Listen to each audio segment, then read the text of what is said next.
Hi, good evening, ladies and gentlemen. At the outset, I'd like to thank the organizers for inviting me. Now, reimagining Kashmir, obviously a subject extremely close to my heart for obvious reasons. It's home, always has been, always will be. But at events like this, I become acutely aware of just how difficult the circumstances are that we exist in. I think it's advantageous to have had this documentary, or at least a snippet of this documentary before I came up, because it provides you different aspects, at least in a nutshell, of life there. Militancy, violence, the role of security forces, protests, anger, the dark future that some of the youngsters see for themselves there. And as I said, at events like this, I become aware of just how long this has been going on. Sitting here in the audience, I suddenly remembered that I was probably the age of most of the youngsters in this audience when I first attended an event that discussed the situation in Jammu and Kashmir. I was here in college. It was then Bombay, now Mumbai. And my father was invited by some people to come and speak about the situation in Jammu and Kashmir. And I never in my wildest dreams would have imagined, I must have been, all of 19, 20 at that time, that I would have kids that age one day, and I'd still be talking about Jammu and Kashmir in the context of violence, bloodshed, suffering, and the trouble and problems that people face there. So, is there a need to reimagine Kashmir? Absolutely. Is it going to be easy to do? No. Great minds have set about trying to do it and have failed, but failure is no reason why we should stop trying. I have an advantage in as much as, I'm speaking about a place that I'm passionate about, but I'm also speaking about a place that I can safely assume everyone in the audience has heard about. I can also safely assume that the target audience that I'm speaking to, which are the young change makers, have probably not visited Kashmir for the simple reason that they've grown up knowing a Kashmir that has been violent, bloody, and almost impossible to get through. Kashmir, when I was not quite your age, but perhaps a little younger than you, Kashmir was the place everybody wanted to holiday at. I was going to say that Kashmir was the place where your parents probably honeymooned, and then I realized the audience demographic, and then corrected that to say that, well, not your parents, then probably your grandparents went to Kashmir for a honeymoon and definitely for a holiday. Kerala these days is talked about as God's own country. And I can safely say that long before Kerala was God's own country, Kashmir was heaven on earth. It's a different matter that we as human beings have done our level best to convert heaven on earth into one of the most hellish places imaginable. So when I want to reimagine Kashmir, I don't want to go too far back. I just want to be able to reimagine Kashmir as the Kashmir that I grew up in. The Kashmir that was free from violence, the Kashmir that was free from bloodshed. It wasn't free from trouble. No place is. But it wasn't as troubled as it is now. It was a land that was respectful of differences. I don't like using the word tolerant, because to tolerate means you're doing somebody a favor. Why should you tolerate? You should be respectful. And therefore, when I talk about Jammu and Kashmir, it was respectful of differences. We had differences of language, differences of culture, differences of religion, differences of political points of view. But we respected those. It was a progressive land. It was a fun land. It was a land where we participated in each other's festivals, in each other's celebrations. We also participated in each other's and shared each other's grief. But to understand why we need to reimagine Kashmir, I think we also need to understand why we got where we are today. I'm often held to account for suggesting that Jammu and Kashmir is different from other parts of the country, but it is. And we need to recognize that. Jammu and Kashmir is the only state in the Union that acceded under very different circumstances. The truth is that in 1947, when the princely states were asked to choose between India and Pakistan, the Maharaja of Jammu and Kashmir at that time put his hands up and said, "No, I will not decide." And on the 9th of, oftentimes we forget this, but on the night of the 14th, 15th of August, 1947, two nations didn't emerge. Actually, three nations emerged. India, Pakistan, and the entity of Jammu and Kashmir, because Jammu and Kashmir did not accede either to India or to Pakistan. The Maharaja said, stand still, hold, I'll take some time to decide. It's a different matter that our neighbor across the border, Pakistan, chose not to give that time. Tribal invaders, accompanied by regular Pakistani army, invaded a part of my state, continue to occupy it even today. And perhaps in some way, Jammu and Kashmir's destiny was written there, because in order to safeguard the rest of the state, the Maharaja reached out to the Government of India. Government of India said, look, you have to accede before we can assist you. Accession took place, but even that accession, like it or not, was on the basis of an agreement where all other states completely merged into the Union of India. Jammu and Kashmir held on to its distinct identity. It is the only state in the country that flies its own flag. It is the only state in the country that has its own constitution. Now, these were the terms that were agreed for the state. When the state of Jammu and Kashmir became a part of the Union of India, the Union of India was responsible only for currency, communication, defense, and foreign affairs. Everything else was the domain of the state. Now, I'm not for a moment suggesting that that was the perfect situation, but that is what existed. And over time, that situation has gradually been whittled away and eroded to the point where the autonomous Jammu and Kashmir that existed in 1947, when the state became a part of the Union, is a pale shadow of what exists today. And then you wonder why people get angry. Well, obviously they will. You know, I'll try and paint a small picture for you. I'm putting it in rupee terms because they're the easiest ones to understand. Now, you have a cell phone, a nice new Apple 10 Max, and I want to buy it off you. Now I decide that the price, great price, I'll pay 100,000 rupees for it. I'll take the phone, I hand over the 100,000 rupees to you, phone is mine, deal done. A few months later, I look at the phone and I go, hang on, yeah. Was this really worth 100,000 rupees? Let's do one thing. 75,000 sounds like a better deal. Without checking with you whether that's acceptable to you or not, I put my hand in your pocket, take out 25,000 bucks and keep it with me. I still have the phone. I've now paid 75,000 bucks for the phone that I'd originally agreed 100,000 with you.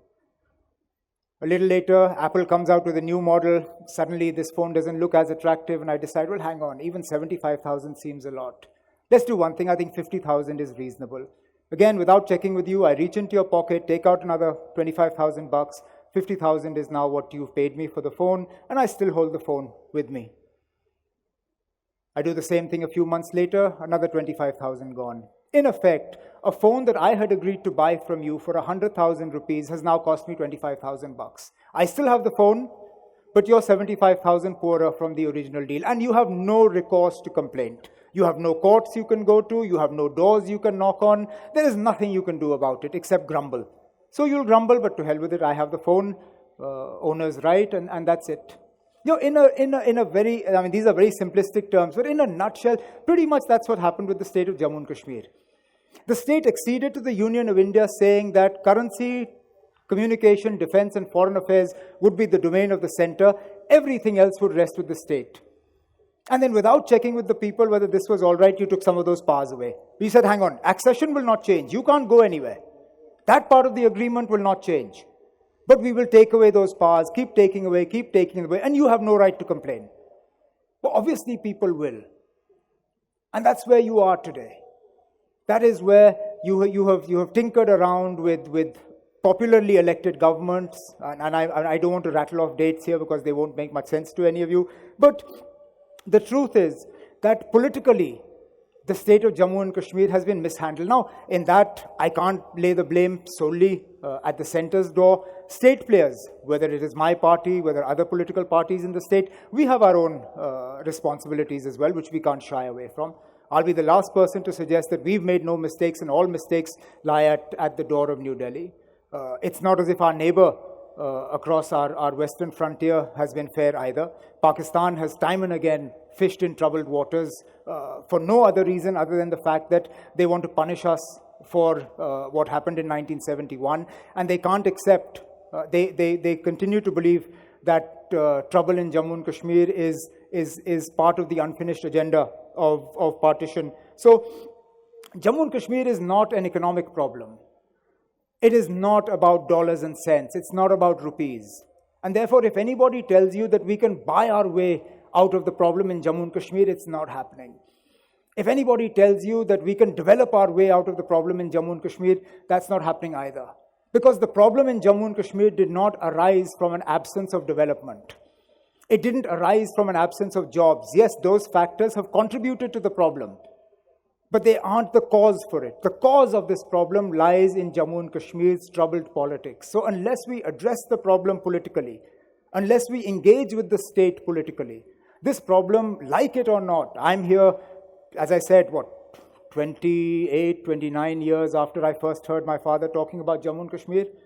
I dread to imagine that 10, 20, 30 years we'll still be discussing Jammu and Kashmir in the context of bloodshed and violence. And that's why it is so important that we reimagine Jammu and Kashmir.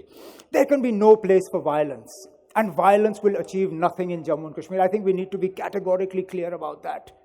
We have fought wars on our western front with Pakistan, on our eastern front with China, but they have achieved nothing on the ground. 30 years of militancy in Jammu and Kashmir has not changed anything. The sad truth, which these youngsters who are today picking up the gun again or throwing stones don't realize, that violence will also achieve nothing. Just the other day, yesterday, an unfortunate incident. An army soldier who actually wasn't involved in anti-militancy operations. He was protecting a border roads organization patrol that was building roads in the area. That's all he was doing. They came under stone pelting. An army Jawan got hit by a stone and he died. Now, I mean, these stone pelters, like it or not, claim the moral high ground. But they lose the right to claim that high ground when they indulge in violence like this that causes a loss of life. And that's why we've always said that, look, at the end of the day, violence is not going to achieve anything in Jammu and Kashmir. Whatever is going to be achieved over the dialogue table. We are going to have to talk about the state's problems. Whether or not we can talk to Pakistan at any point in the near future remains to be seen.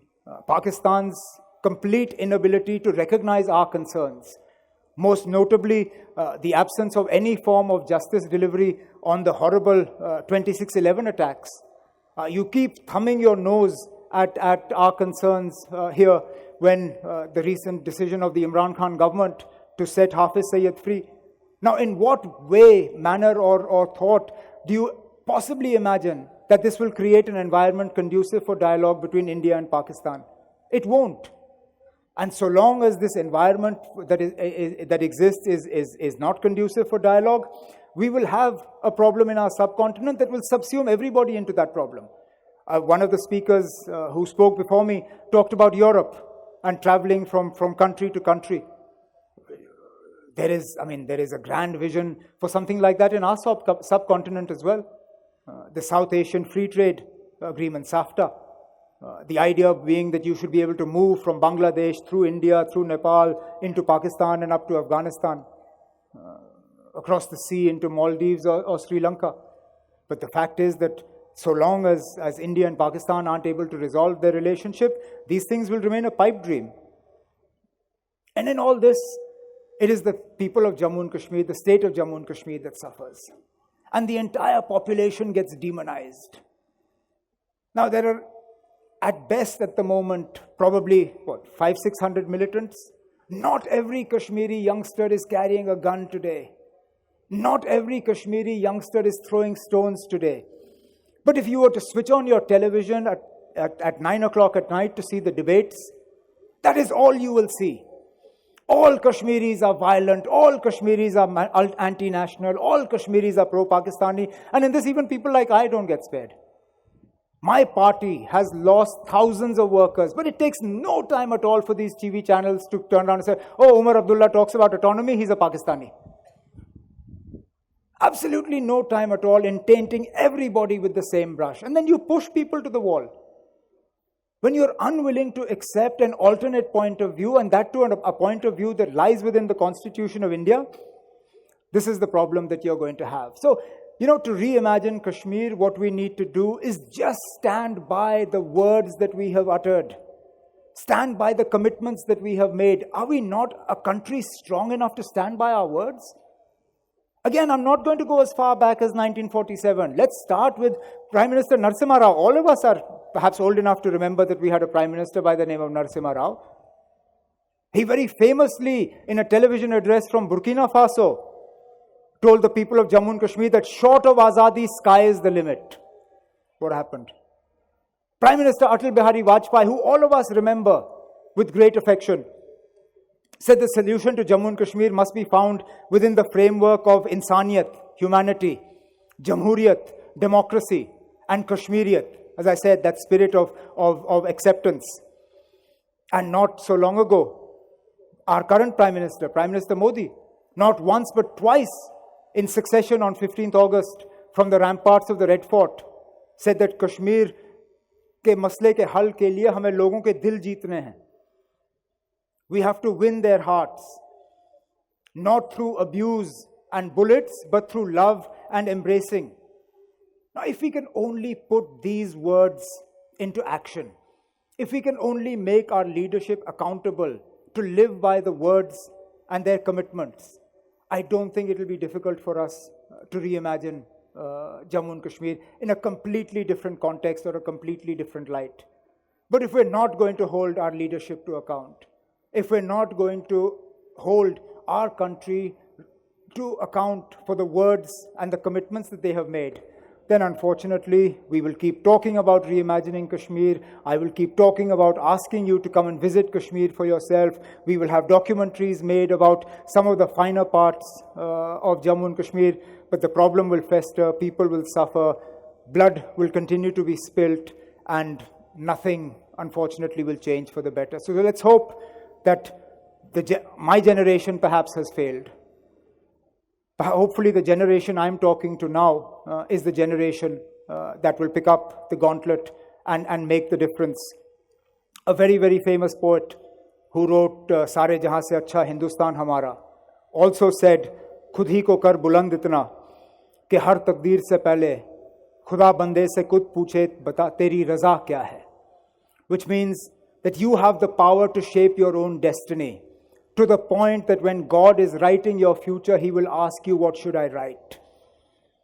Perhaps we weren't able to shape the destiny of the people of Jammu and Kashmir, but this generation that I'm speaking to tonight will be able to. So perhaps these words apply to you. Khud hi ko kar buland itna. Shape your destiny, shape the destiny of that troubled land in such a way that even God is forced to write a better future for the people of Jammu and Kashmir. Once again, to the organizers and to everybody else, thank you so much for having me here this evening.